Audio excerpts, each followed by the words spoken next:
जय श्री कृष्ण, राधे कृष्ण। ओम नमो भगवते वासुदेवाय। आदि माया तो राधिका जी का ही स्वरूप है। वह कृष्ण को मोह उत्पन्न करती है। वैष्णव मतानुसार माया के तीन स्वरूप हैं।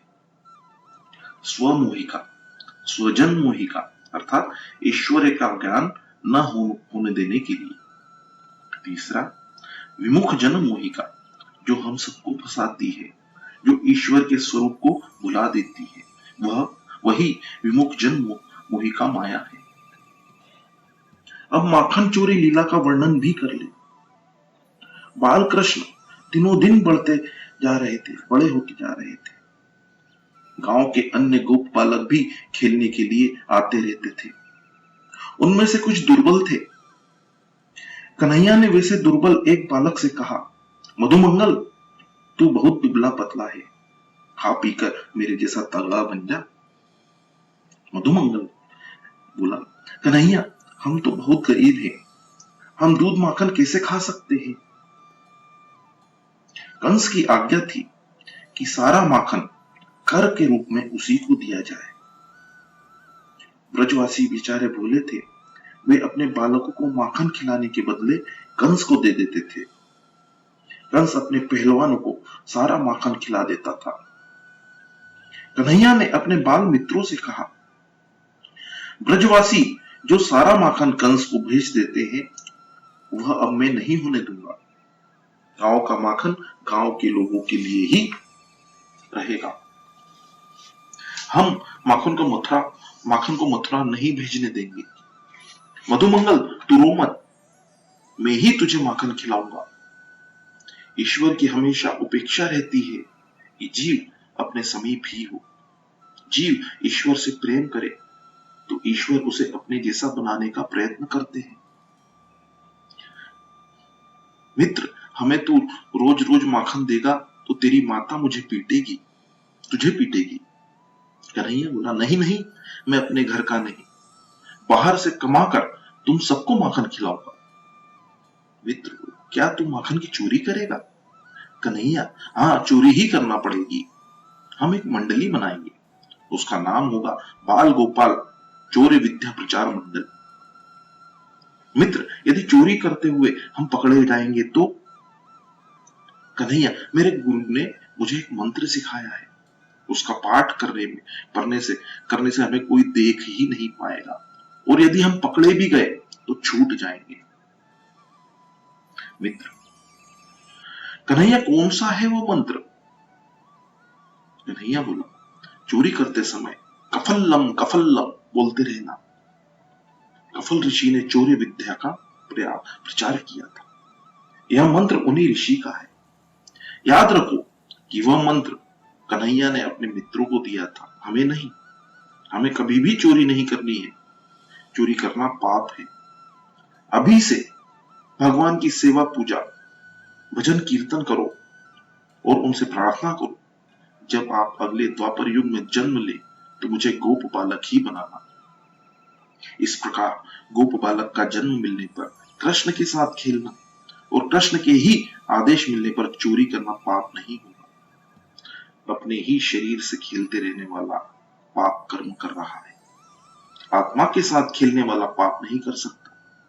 जो ईश्वर के साथ प्रेम करता है वो ईश्वर के साथ ही खेलता है। उसके हाथों से पाप हो ही नहीं सकता। ईश्वर की उपस्थिति में मनुष्य पाप कर ही नहीं सकता, और अगर पाप हो भी जाए तो उसका उत्तरदायित्व ईश्वर पर ही होता है। शंकराचार्य ने शंकर भाष्य में लिखा है, परमात्मा का साक्षात्कार पाने वाले ज्ञानी के हाथों पाप हो ही नहीं सकता, और अगर हो भी जाए तो दोष उसका नहीं माना जाता। शास्त्र तो इसे प्रभु का साक्षात्कार नहीं हुआ है, उसी के लिए है। शास्त्र की आज्ञा और मर्यादा अज्ञानी जीव के लिए है। शास्त्र ने चोरी को निषिद्ध बताया है। परमात्मा जिसे अपनाते उसके लिए तो सारा जगत ही अपना है, वह चोरी कर ही नहीं सकता। अप्रोक्ष अनुभूति के बाद शास्त्र का अस्तित्व ही नहीं रह पाता। ब्रह्म साक्षात्कार के बाद तो क्या शास्त्र और क्या विधि, सब कुछ निरर्थक है। तात्विक दृष्टि से देखें तो ईश्वर ही सर्वस्व के स्वामी है, अतः वे चोरी कर ही नहीं सकते। यह तो दिव्य लीला है। गोपियों को परमानंद का दान करने के लिए इस लीला का प्रभु ने आयोजन किया था। सुखदेव जी वर्णन कर रहे हैं, आज मंडल की स्थापना हो गई। अब मैं इस मंडल का अध्यक्ष बनूंगा। तुम सबको तो इतना ही देखते रहना है कि ये गोपियां दूध दही माखन लेकर घर से कब बाहर जाती हैं, कौन से रास्ते जाती हैं और वापस कब लौटती हैं। बाकी सब मैं संभाल लूंगा। गोपियां चाहती हैं कि कन्हैया उनके घर रोज रोज आता रहे। लाला की झलक पाने के लिए गोपियां किसी न किसी बहाने प्रातःकाल यशोदा के घर पहुंच जाती थी।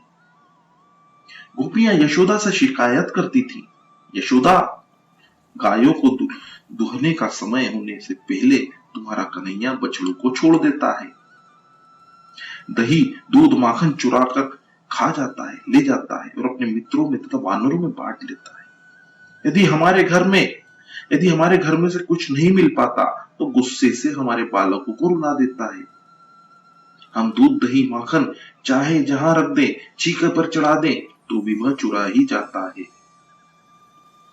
माखन अंधेरे में छिपाना चाहे तो अंधेरा भी उसे रोक नहीं पाता है।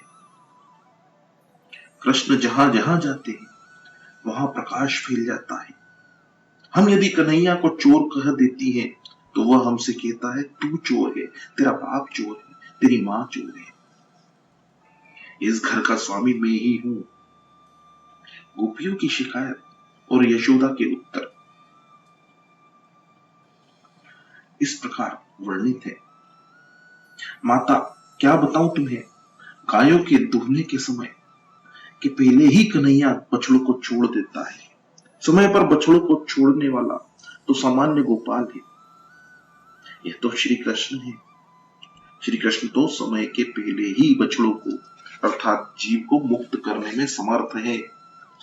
बछड़ों का अर्थ है विषयासक्त जीव, वत्स अर्थात विषयासक्त जीव।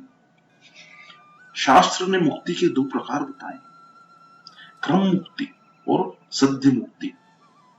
समय होने पर जीव को जो मुक्त करते हैं वह है मर्यादा पुरुषोत्तम राम, किंतु कन्हैया तो पुष्टि पुरुषोत्तम है। कन्हैया क्रमशः मुक्ति देने की अपेक्षा जीव यदि पात्र हो तो समय से पहले ही मुक्ति दे देता है। जिस जीव पर कन्हैया का अनुग्रह होता है उसे मुक्ति पाने के लिए क्रम की प्रतीक्षा नहीं करनी पड़ती। यह तो पुष्टि मार्ग, कृपा मार्ग है। क्रम मुक्ति इस प्रकार होती है, जीव शूद्र वर्ण में जन्मा हुआ है। अब यदि इस जन्म में यह चोरी व्याभिचार आदि न करे, उच्च वर्णों की भली भांति सेवा करे तो अगले जन्म में उसे वैश्य जाति में अवतार मिलता है। वैश्य यदि नीति पूर्वक जीवन जिएगा तो अगले जन्म में क्षत्रिय होगा, और अगर क्षत्रिय जन्म में वह क्षत्रिय धर्म का पूरा पूरा पालन करता है तो अगले जन्म में वह ब्राह्मण बनेगा। अब ब्राह्मण सदाचारी होगा तो वह अगले जन्म में अग्निहोत्री ब्राह्मण बनेगा। फिर अगले जन्म में वह होगा ब्रह्मनिष्ठ योगी। ऐसा योगी सदवर्तन, योगाभ्यास और ब्रह्म चिंतन उत्तरोत्तर बढ़ाता जाए तो भी उसे 3-4 जन्म लेने और पड़ जाएंगी, और इस प्रकार उसके क्रियामान संचित और प्रारब्ध कर्म निश्शेष हो जाने पर जीव शुद्ध होगा, और शुद्ध होने पर ही जीव को मुक्ति प्राप्त होगी। तो यह है क्रम मुक्ति का मार्ग। अब सद्य मुक्ति की बात करें। इस प्रकार की मुक्ति में जन्मों का कोई क्रम नहीं होता। ठाकुर जी जिस किसी जीव पर विशिष्ट अनुग्रह करते हैं उसकी मुक्ति हो जाती है, फिर चाहे वह किसी भी वर्ण का क्यों न हो। यदि कोई वैश्य हार्दिकता से भगवत भक्ति करे तो श्री कृष्ण प्रसन्न होकर उसे गोलोक धाम में ले जाते हैं। श्री कृष्ण दोहने का समय होने से पहले ही बछड़ों को छोड़ देते हैं, अर्थात वे निश्चित समय के पूर्व भी जीव को मुक्त कर सकते हैं। श्री कृष्ण तो अनुग्रह अर्थात पुष्टि पुरुषोत्तम है।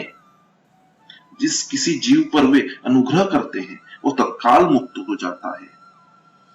जिस प्रकार कोई राजा जब चाहे तब किसी व्यक्ति को राजा बना सकता है, उसी प्रकार श्री कृष्ण जब चाहे किसी भी सुपात्र जीव को बंधन मुक्त कर सकते हैं। परमात्मा प्रमेय बल से किसी भी वैष्णव को तत्काल मुक्त कर सकते हैं। श्री कृष्ण सद्य मुक्ति के दाता हैं।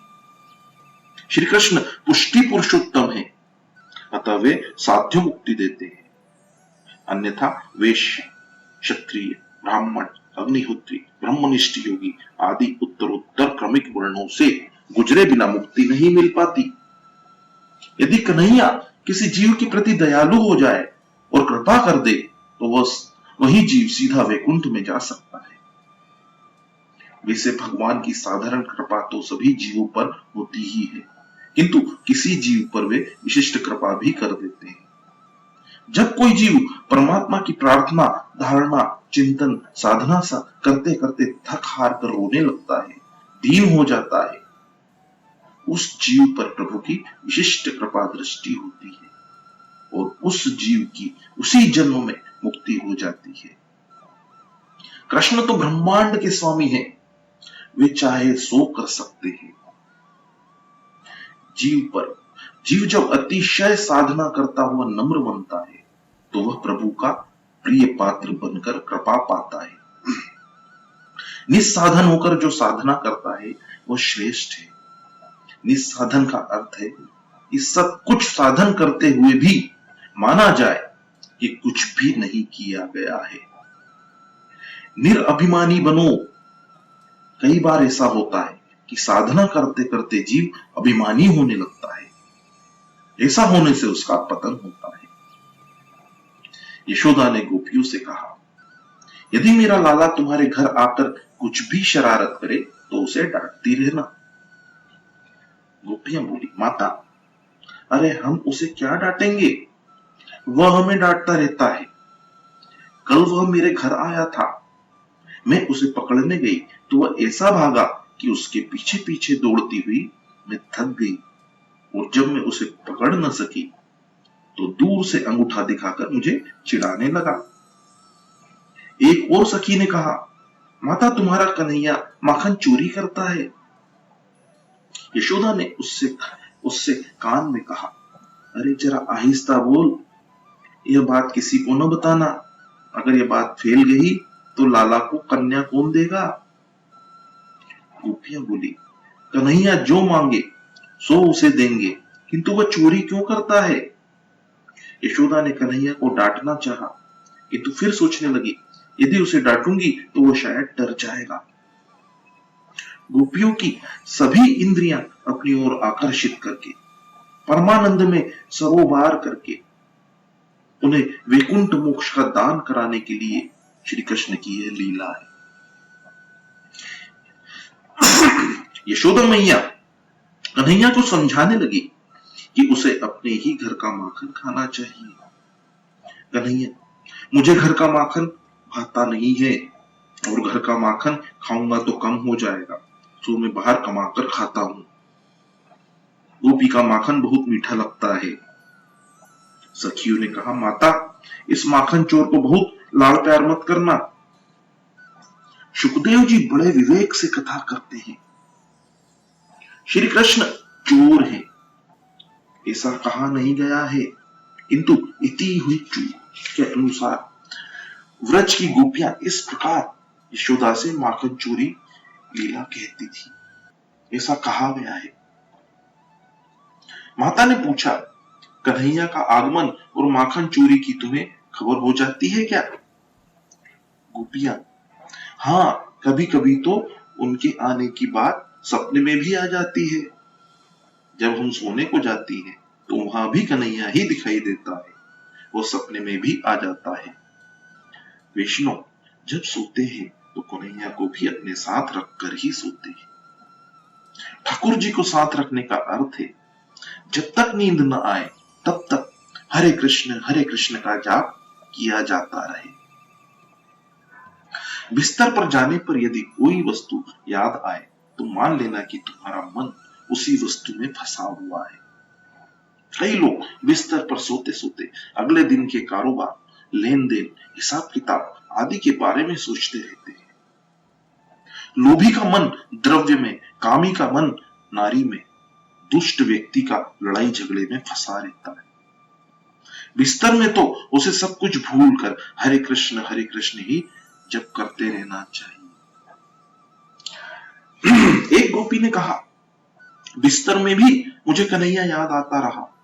वो घर में नहीं होने पर भी उसकी छवि आंखों में से दूर नहीं होती है। लाला का नाम तो अमृत से भी अधिक मीठा है। मुझे तो कृष्ण कृष्ण बोलने की आदत सी हो गई है। यह तो मनुष्य का स्वभाव ही है कि दिनचर्या से निवृत्त होने के बाद बिस्तर पर सोने पर प्रिय विषय वस्तु की याद उसे आती रहती है। मुझे तो कुछ और याद आता ही नहीं है। कृष्ण कृष्ण बोलते हुए और उसका ही दर्शन करते हुए सो जाने पर सपने में भी वही आता रहा। सपने में मैंने देखा कि कन्हैया अपने मित्रों के साथ मेरे घर पर आया। उसने माखन चुराया और मित्रों के बीच लुटा दिया। जिस किसी वस्तु में मन फंसा होगा, सपने में वह याद आएगी। मन की परीक्षा सपनों में से ही होती है। सच्चे वैष्णव का मन कृष्ण से ही बंधा रहता है, अतः सपने में वही आता है। सपने में जब कन्हैया दिखाई दे, तभी मानो कि तुम सच्चे वैष्णव हो। अधिकारी को प्रभु की पहली झांकी सपने में ही होती है। गोपी का मन कृष्ण में जा फंसा है। मां, मुझे लगा कि कन्हैया मेरे घर अवश्य आएगा। सुबह से मैं तो पागल सी हो गई थी। आनंद से मैं ऐसी बावली हो गई थी कि चूल्हे में लकड़ी के साथ बेलन भी जला दिया। एक और गोपी ने बताया, घर में कन्हैया सभी का चहेता है। अपने जेठ जी को मैं भोजन परोस रही थी। मन कन्हैया की मीठी मीठी यादों में खोया हुआ था। जेठ जी ने मुझसे मुरब्बा मांगा। छीके पर से मुरब्बे की हांडी उतार कर परोसने लगी। मुरब्बा बहुत सरस था और फिर हर किसी अच्छी वस्तु को कन्हैया को देने की मेरी इच्छा हो जाती है। कन्हैया को कितना भाएगा मुरब्बा। यदि कन्हैया इस समय आ जाए तो मेरे जेठ जी उसे भी खाने पर बिठा देंगे। मैं उसे मुरब्बा दूंगी। माता कन्हैया आए, इस इच्छा में मैं ऐसी बह गई कि पागल सी हो गई और मुरब्बे की हांडी को छीके पर चढ़ाने के बदले अपने मुन्ने के ऊपर ही रख दिया। मेरे पति भी कन्हैया के प्रेम में ऐसे पागल हो गए हैं कि सारा काम काज छोड़कर उसी की रट लगाए रहते हैं। ईश्वर के साथ यदि प्रेम करोगे तो वह कभी बुलाया नहीं जा सकेगा। एक अन्य सखी ने कहा, मां, कन्हैया ने तो आज मेरी लाज रख ली। यशोदा, क्या बात हुई थी सखी? सखी, मेरा स्वभाव हो गया है कि रसोई बनाते समय में हरे कृष्ण जपती रहती हूँ। अब आज मेरे घर मेहमान आए हुए थे। मेरे ससुर जी बड़े क्रोधी स्वभाव के हैं। उन्होंने मुझसे कहा, आज मेहमान भोजन करेंगे, सो सावधान रहकर भोजन बनाना। हम वाटिका जा रहे हैं, 2 बजे लौटकर भोजन करेंगे।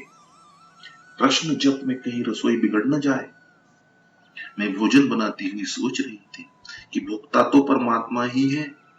भोजन तो उस रस रूप प्रभु के लिए बनाया जाए और मैं हरे कृष्ण का जप करती हुई रसोई बनाने लगी। रसोई तैयार करते समय ऐसी उच्च भावना ही मन में होनी चाहिए। यदि उस समय फिल्म की बातें सोची जाएंगी तो काम के परमाणु से भोजन दूषित होगा। भोजन बनाते समय मन के अच्छे बुरे विचार के परमाणु भोजन में जा मिलते हैं। भोजन बनाते समय, रोटी बेलते समय हरे कृष्ण का जप करते रहोगे तो भोजन सात्विक बनेगा। पवित्रता से रसोई बनाओगे तो भोजन करने वाले का कल्याण होगा। आज की नारी तो शाम को भी फिल्मों के गीत ही गुनगुनाती रहती है। भोजन बनाते समय वह फिल्म के गीत गाती रहती है। ऐसा करने से भोजन अपवित्र हो जाता है।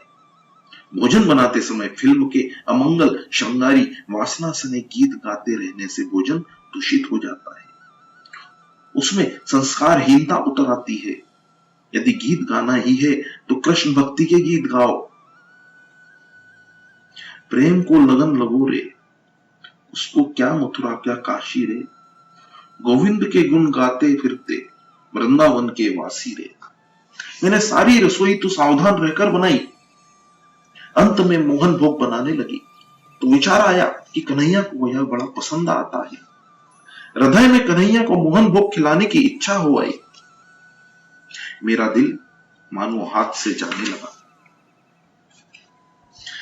मुझे भास होने लगा कन्हैया आंगन में आया है, घर में आ रहा है, रसोई घर में आ पहुंचा है।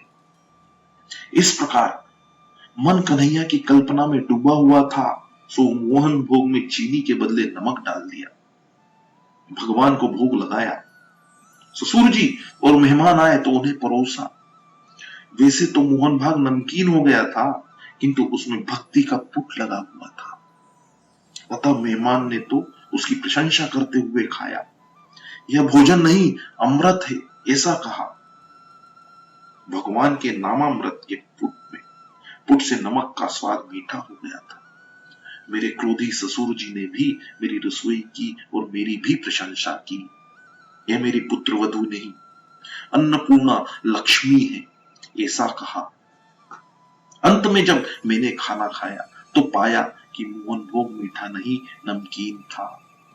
माता, मेरी तो इस कन्हैया ने ही लाज रख ली। जय श्री कृष्ण, राधे कृष्ण। ओम नमो भगवते